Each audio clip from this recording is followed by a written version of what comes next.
Welcome back to my channel. Halo sahabat pejuang CPNS, jumpa lagi bersama saya Fitri Tarigan. Kali ini kita kembali membahas tentang soal SKB CPNS Tenaga Kesehatan. Buat teman-teman, jangan lupa persiapkan diri karena SKB semakin dekat.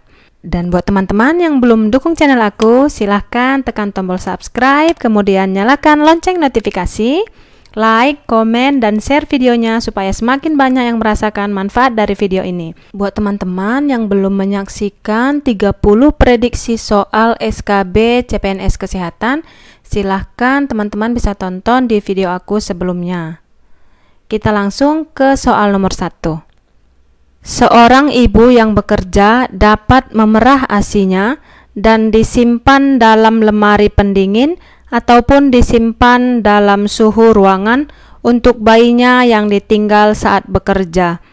Berapa lamakah ASI masih dikatakan baik bila disimpan di suhu ruangan? A. 2 jam, B. 4 jam, C. 8 jam, D. 12 jam, atau E. 10 jam.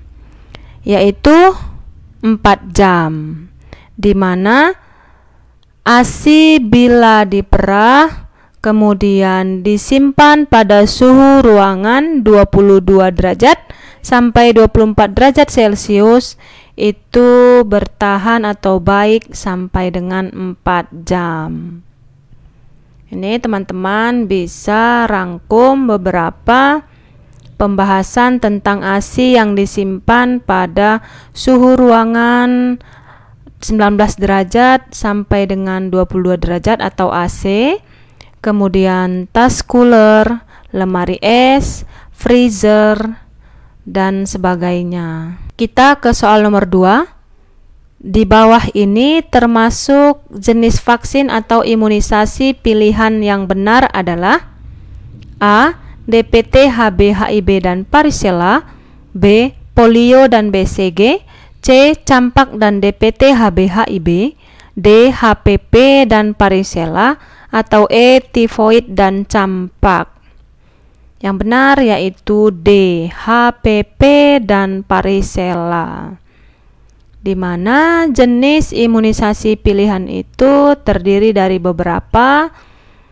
Yang pertama MMR, kemudian tifoid, kemudian varicella, hepatitis A, rotavirus, influenza, pneumococcus, kemudian dengue, herpes zoster, Japanese encephalitis, kemudian HPV, dan lain sebagainya.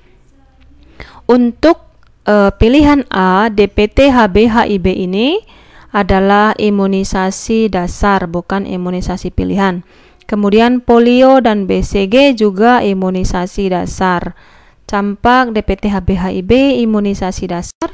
Kemudian di sini campak adalah imunisasi dasar, sehingga paling tepat ialah D. Soal nomor 3. Nilai-nilai dalam Kementerian Kesehatan dalam penyelenggaraan pembangunan kesehatan terdiri dari kecuali A. Pro rakyat dan bersih, B. inklusif, C. responsif, D. interaktif, atau E. efektif. Kecuali yang D, di mana nilai-nilai dalam penyelenggaraan pembangunan kesehatan Kementerian Kesehatan itu terdapat 5 nilai. Yang pertama pro rakyat, kemudian kedua inklusif, ketiga responsif, keempat efektif, dan kelima bersih. Berarti kecuali yang D, interaktif. Soal nomor 4. Seorang ibu datang ke puskesmas untuk melahirkan. Setelah dilakukan pemeriksaan, pembukaan serviks telah lengkap dan ibu siap untuk meneran. Bayi lahir tidak langsung menangis dengan berat badan 1.400 gram.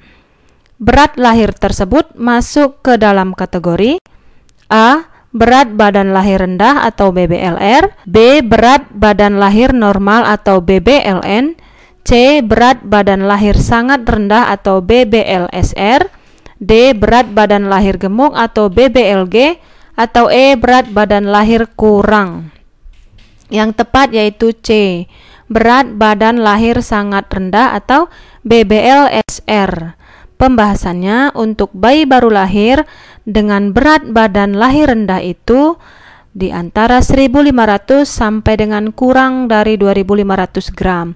Berarti apabila berat badan bayi lahir tersebut 2.495 atau 99 gram itu masih masuk ke dalam berat badan lahir rendah. Tapi apabila sudah mencapai 2.500 itu dia tidak masuk ke dalam berat badan lahir rendah. Kemudian yang kedua, berat badan lahir sangat rendah itu kurang dari 1.500 gram. Berarti di bawah dari 1.500 gram itu BBLSR. Misalkan 1.495 gram atau 1.499 gram itu masih masuk ke dalam BBLSR. Kemudian yang ketiga, berat badan lahir normal itu 2.500 sampai 3.500. Dan yang keempat yaitu berat badan lahir gemuk apabila berat badan lahir bayi yaitu lebih dari 3.500 gram. Kita ke soal nomor 5. Berdasarkan gejalanya, KEP atau kurang energi protein dibagi menjadi dua jenis, yaitu KEP ringan dan KEP berat. KEP berat terdiri dari 3 tipe, yaitu A. Stunting, overweight, dan malnutrisi, B. Kwashiorkor, marasmus, dan marasmic kwashiorkor, C.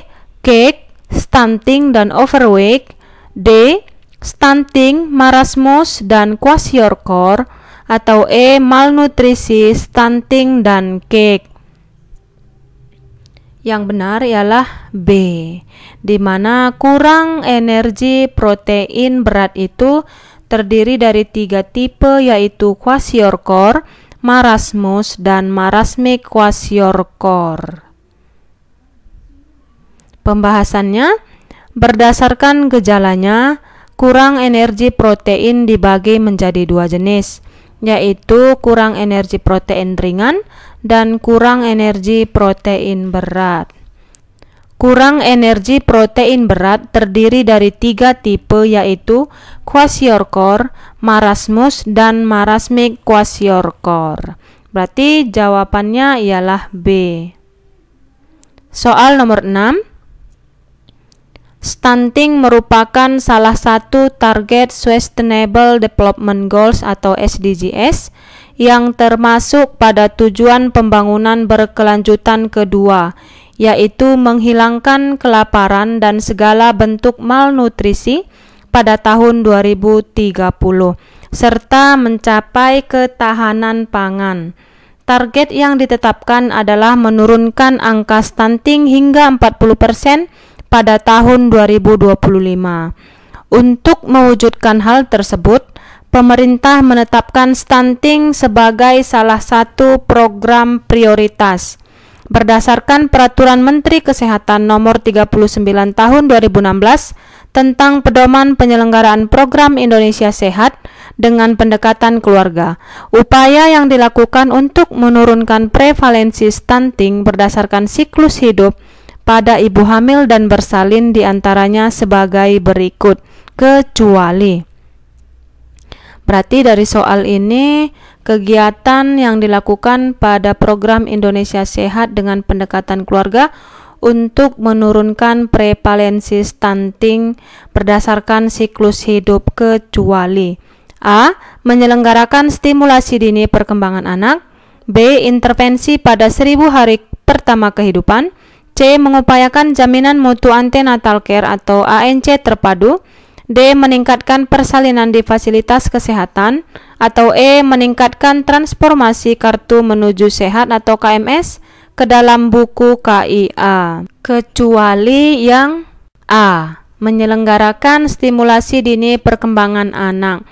Karena menyelenggarakan stimulasi dini perkembangan anak itu kegiatan untuk menurunkan prevalensi stunting berdasarkan siklus hidup pada balita, itu tidak masuk ke dalam ibu hamil dan bersalin, di mana berdasarkan siklus hidup kegiatan pada ibu hamil dan bersalin itu ada 9, kemudian pada balita itu ada 4, pada anak usia sekolah ada 4, pada remaja ada 2, dan dewasa muda ada 3. Teman-teman nanti bisa rangkum pembahasan tentang kegiatan untuk menurunkan prevalensi stunting pada penyelenggaraan program Indonesia Sehat dengan pendekatan keluarga. Berarti untuk ibu hamil di soal yang diminta pada ibu hamil kecuali yang A. Poin B, C, D, dan E ini masuk ke dalam kegiatan penurunan prevalensi stunting berdasarkan siklus hidup pada ibu hamil dan bersalin. Kemudian soal nomor 7. Di bawah ini adalah mekanisme kehilangan panas pada bayi kecuali A. Radiasi, B. Konduksi, C. Konveksi, D. Evaporasi, atau E. Naturasi. Kecuali yang E, di mana mekanisme kehilangan panas pada bayi itu ada 4. Radiasi itu yaitu kehilangan panas dari bayi ke lingkungan dingin terdekat. Untuk konduksi itu yaitu kehilangan panas langsung dari bayi ke sesuatu yang kontak dengan bayi. Kemudian konveksi itu ialah kehilangan panas dari bayi ke udara sekitar.